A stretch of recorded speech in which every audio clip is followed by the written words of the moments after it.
अभिनेता स्वप्नील जोशीच्या घरी लाडक्या बाप्पाचं आगमन झालंय. स्वप्नीलच्या घरी 1.5 दिवसाचा गणपती विराजमान झालाय. तर बाप्पाची विधिवत पूजा करून लाडक्या बाप्पाची प्राणप्रतिष्ठा केली आहे. बाप्पाकडे काय मागावं, बाप्पानं जे दिलंय ते खूप काही आहे. त्यासाठी बाप्पाचे आभार स्वप्नीलनं मानलेत. तर या संदर्भात स्वप्नीलशी बातचीत केली आहे आमचे प्रतिनिधी दीक्षा पाटील यांनी. गणेशोत्सव आहे आणि पहिलाच दिवस आहे. त्यानिमित्तानं आपण मराठी चित्रपटसृष्टीतला चॉकलेट बॉय म्हणजे स्वप्नील जोशीच्या घरी आलोय. सगळ्यात आधी स्वप्नील दादा, गणेशोत्सवाच्या शुभेच्छा. धन्यवाद. तुला पण. आणि दरवर्षीप्रमाणे यंदाच्या वर्षीही तू फार उत्साहाने जल्लोषात बाप्पाचं स्वागत केलंय. जेव्हा बाप्पा विराजमान होतात तेव्हा उत्साह कसा असतो, आनंद काय असतो आणि कशा भावना असतात?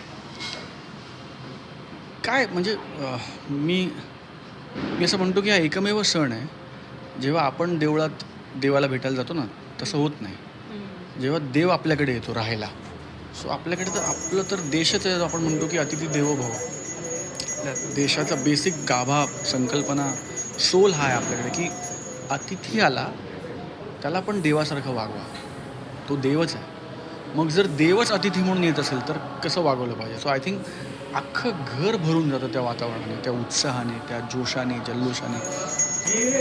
आणि काय करू आणि काय नको असं होतं. म्हणजे हे पण करूया, ते पण करूया, असं करूया, अमुक करूया, तर म्हणजे कळत नाही. भान हरपणं म्हणतो ना, भान हरपतं. कारण प्रथेप्रमाणे आमच्याकडे 1.5 दिवसाचे बाप्पा आहेत. आणि मला तरी असं वाटतं की म्हणजे असं आपल्या मर्जीने ते बदलू नये या मान्यतेचा मी आहे की मनात आलं 5 दिवसाचं, मनात आलं 7, असं नको करायला.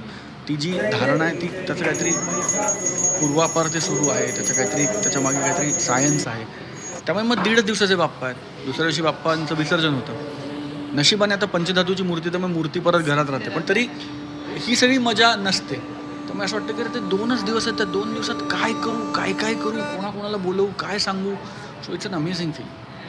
दादा, जेव्हा तयारी सुरू होते किती दिवसाआधीपासून तू तयारी करतोस, कसा उत्साह असतो? राघव, मायरा किती एक्सायटेड असेल सगळ्यांनी? ही सगळी तयारी लीनानी केलेली आहे. ही सगळी तयारी लीनानी केलेली आहे. याच्यात माझा शून्य हातभार आहे. म्हणजे जे डेकोरेशन सगळं त्याची सगळी कल्पकता लीनाची आहे. आणि तयारी सगळी ती लीना, आई, आमचा दत्ता, राघव आणि मायरा. दत्ता आता माझ्या परिवाराचाच भाग आहे, त्यामुळे मी दत्ताचं नाव आवर्जून घेतो. दत्ता माझ्याबरोबर गेली 24-25 वर्ष कार्यरत आहे. तो आता घरचाच आहे. म्हणजे जसा मी मुलगा आहे तसा तो मुलगा आहे.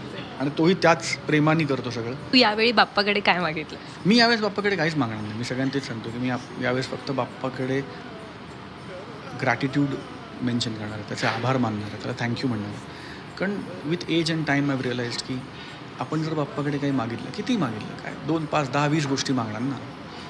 आपली काय कुवत आहे, आपण मागून मागून कमीच मागणार ना. जर आपण त्याच्यावर सोडलं तर तो देव आहे ना.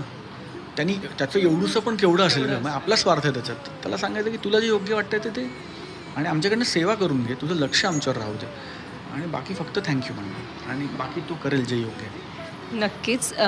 थँक्यू स्वप्नील दादा, आम्हाला तुझ्या बाप्पाचे दर्शन घडवलेस आणि तुझ्या चाहत्यांनाही पुन्हा एकदा तुझ्या बाप्पाचे यंदाही दर्शन करायला मिळाले. Thank you so much. आणि पुन्हा एकदा गणपती बाप्पा मोरया. व्हिडिओ जर्नलिस्ट मंगेश वन्नेसह दीक्षा पाटील, झी 24 तास, मुंबई.